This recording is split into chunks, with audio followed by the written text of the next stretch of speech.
Je m'appelle Alexandre Pichulski, je suis entrepreneur, auteur, blogueur et littéralement obsédé par l'idée que chacun d'entre nous arrive à identifier ce qui le rend unique, singulier, en quoi il est talentueux et comment trouver le moyen de mettre ses talents à disposition des entreprises et du bien commun. Ça a été le sujet de ma thèse de doctorat en informatique avec une spécialisation en IA. C'était l'objet de ma première entreprise, une boîte de conseil en management. Apple m'a fait confiance quand j'avais 27 ans.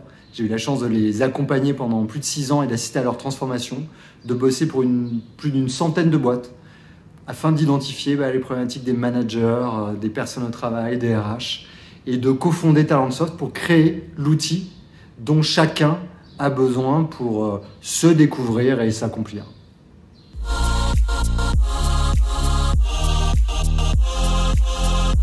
Les 3 projets sur lesquels j'aimerais m'investir si j'ai la chance d'être élu concernent l'intelligence artificielle. Comment concevoir des IA à la française, à l'européenne.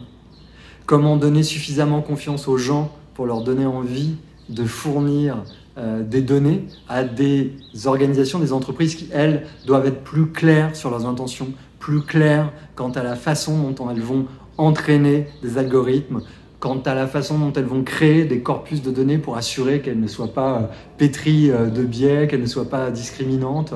Et tout ça dans le but d'aider nous autres dans les domaines de la santé, de l'emploi, dans l'éducation, et nous aider à devenir des super citoyens plutôt que des super consommateurs.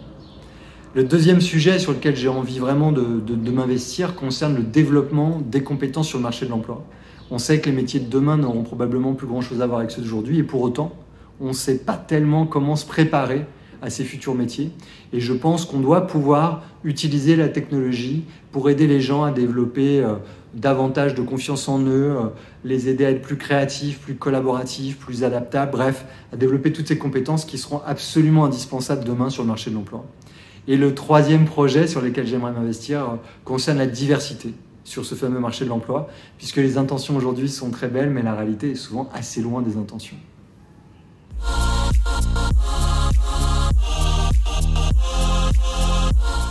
Ma plus belle réussite, c'est d'avoir réussi à créer une famille professionnelle chez Talentsoft, une culture suffisamment bienveillante pour que les gens soient contents de venir, que les gens puissent être eux-mêmes au travail, que les gens puissent prendre des risques, oser avouer des erreurs, tendre la main vers le voisin quand il en a besoin, bref, faire sentir aux gens qu'ils appartenaient vraiment à une équipe et leur faire sentir l'impact qu'ils avaient sur cette équipe. C'est ma plus belle réussite.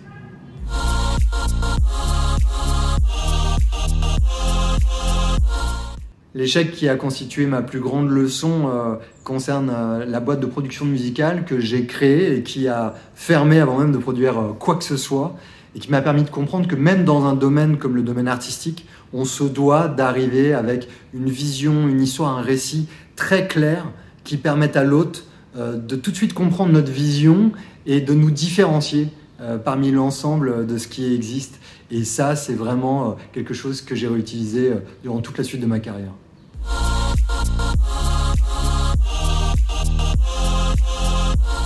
Si je me présente aujourd'hui, c'est simplement parce que je suis à un moment de ma vie où j'ai vraiment envie de repartager tout ce que j'ai appris, mes échecs, mes petites réussites et mes convictions, et mettre ça à profit de toute la communauté des entrepreneurs. Alors, en ce qui me concerne, ce sera un mix entre travail à la maison et travail au bureau, puisque le luxe que l'on a aujourd'hui, justement, c'est de pouvoir choisir. RGPD, en prenant garde que le trop de protection ne se retourne pas contre les utilisateurs et les citoyens. Levée de fonds, car il faut se donner les moyens de ses ambitions. Union européenne, car je suis convaincu que la diversité intrinsèque à l'Union européenne est un atout considérable aujourd'hui dans l'économie, sur le marché de l'emploi et dans tous les domaines de la vie de tous les jours. Cuisine, parce que cuisiner, c'est se faire plaisir et faire plaisir aux autres.